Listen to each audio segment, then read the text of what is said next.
नमस्कार, प्रणाम। देश के शुभचिंतकों को दिल की गहराइयों से प्रणाम। देश के राजनेताओं को भी प्रणाम। देश के कानून निर्माताओं को भी प्रणाम। मेरा नाम अमर विश्वकर्मा। मैं कला संस्कृति का राष्ट्रीय अध्यक्ष जनतंत्र आवाज़ पार्टी का हूँ और आज मैं आपसे बात करने आया हूँ। आज हमारे देश में नया कानून आया है और ये कानून आम जनता के लिए नहीं, आम लोगों के लिए नहीं, बल्कि सत्ताधारियों के लिए है। मंत्री, विधायक, नेताओं के लिए है। भाई होशियार हो जाइए। अगर आप नेता हैं, मंत्री हैं तो होशियार हो जाइए। लेकिन होशियार क्या हो जाना है भैया, 30 दिन का ही तो बात है। 29वां दिन है, जेल से निकलना जाएंगे। पैसा है ना। हाँ, अमित शाह जी प्रणाम। और आपके सलाह समिति को भी मेरा प्रणाम।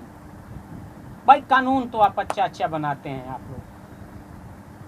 बीजेपी सरकार जब से सत्ता में बैठी है, सेंट्रल सरकार में कानून कईयक कानून बना। कानून बहुत अच्छा आप लोग बनाते हैं, लेकिन अपनी बचाव करते हुए जितनी भी कानून आप लोग बनाए हैं वो बीजेपी सांसद, बीजेपी मंत्री, बीजेपी विधायकों को बचाव करते हुए आप लोग बनाते हैं। बाकी सारी पार्टियां जाए भाड़ में, सारे नेता जाए भाड़ में, सारे जन सेवक जाए भाड़ में, आम जनता जाए भाड़ में, उससे आपको मतलब नहीं है। मिडिल क्लास जाए भाड़ में, आप सबको मतलब नहीं है। आप लोग पूंजीपतियों को देखकर और अपने आप को देखकर कानून बनाते हैं, बहुत अच्छा करते हैं। आपने जो कानून बनाया है मंत्रियों के लिए कि अगर 30 दिन जेल में रह गए तो आपको पद छोड़ना होगा, सत्ता से बेदखल होना पड़ेगा। भाई कानून आपका बहुत अच्छा है, मैं आपका समर्थन करता हूं और इस तरह की कानून बनाने के लिए मैं अपने दिल से आपको प्रणाम करता हूं। पूरे बीजेपी के तमाम नेताओं को, तमाम मंत्रियों को मैं दिल से प्रणाम करता हूं। लेकिन अमित शाह जी, माननीय गृह मंत्री जी, ये बताइए, जब हम जान रहे हैं कि हमें अब फीवर आने वाली है, थकावट महसूस हो रही है, तो उससे पहले अगर एक हम टैबलेट खा लें, एक टिकिया खा लें, तो क्या हमारी फीवर आने से पहले ठीक नहीं हो जाएगी? आखिर आप ये 30 दिन का जो कानून बनाए कि 30 दिन अगर कोई मंत्री जेल में खट लेता है तो उसको सत्ता से बेदखल होना पड़ेगा। तो भैया ये कानून में आपको संशोधन करना चाहिए। इस तरह की कानून बनाने से पहले इस कानून में एक और प्रावधान लाइए कि जो भी पार्टी गुंडा, मावाली, अपराधी किस्म के लोगों को टिकट देती है और जनता की सेवक बताकर उसे जनता के बीच भेजती है, तो उस पार्टी का रजिस्ट्रेशन चुनाव आयोग रद्द करे और उस प्रत्याशी को चुनाव आयोग लड़ने का इजाजत ना दे। क्या ऐसा कानून आप नहीं बना सकते थे? नहीं, ऐसा कानून आप नहीं बना सकते थे, क्योंकि सारे भ्रष्ट आपके बीजेपी में, सारे भ्रष्ट बड़े बड़े पार्टियों में हैं। हम छोटी पार्टी वाले तो एक मच्छर भी मारना नहीं जानते हैं, लेकिन आप लोग तो बड़े बड़े केस में हाथ डाले हुए हैं। बड़े बड़े केसें हैं जिसकी फाइल आप लोग बंद कराकर और मजे से सत्ता सुख का आनंद ले रहे हैं। आप अपने कानून में ये भी प्रावधान लाइए कि जिनके ऊपर एक से अधिक केस होगा वो मंत्री नहीं बनेंगे, वो विधायक नहीं बनेंगे, वो एमपी नहीं बनेंगे, वो राज्यसभा, संसद या कहीं का कोई सदस्य नहीं बनेंगे। आप ये भी बिल में लाइए ना, आप ये भी कानून बनाइए ना। आपको केजरीवाल दिखता है, एक आपको तेजस्वी दिखता है। बस अपनी काम बनता भाड़ में जाए जनता वाली नीति आप लोगों की है।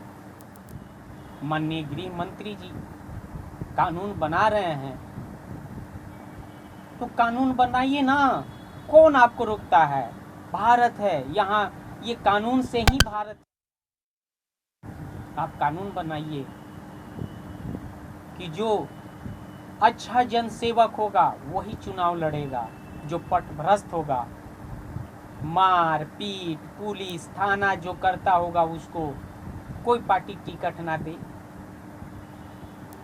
और चुनाव यदि जीत भी जाता है, कोई पार्टी टिकट दे भी देता है, चुनाव यदि जीत भी जाता है तो उसे किसी तरह का मंत्री संतरी का पोस्ट नहीं दिया जाएगा, पद नहीं दिया जाएगा,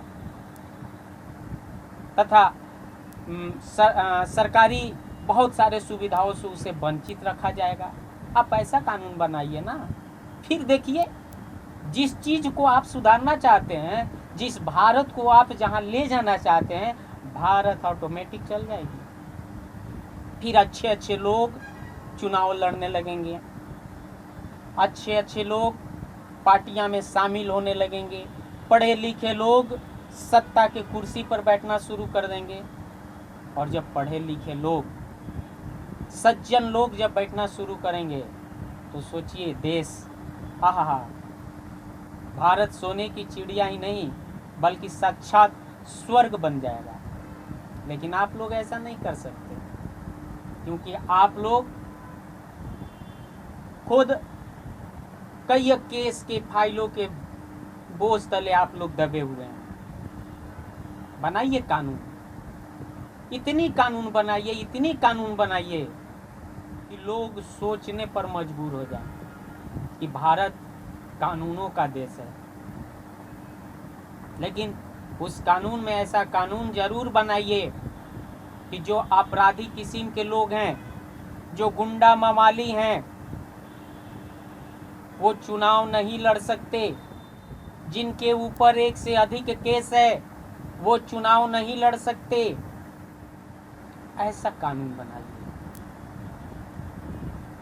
आपको ये नहीं समझ में आ रहा है कि जब कोई मंत्री बन जाएगा और वो कोई गुनाह कर देगा तो वो 30 दिन जेल खटेगा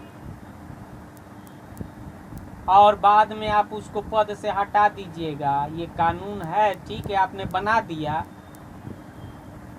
लेकिन गृह मंत्री जी उतने दिन में वो अपना करोड़ों अरबों का संपत्ति कर लेगा। क्या फर्क पड़ता है? मरे हुए मुर्दा पर 6 मन चाहे 9 मन, हर हाल में वो जरेगा। तब वो जेल में उसको रखिए और 5 साल के काल में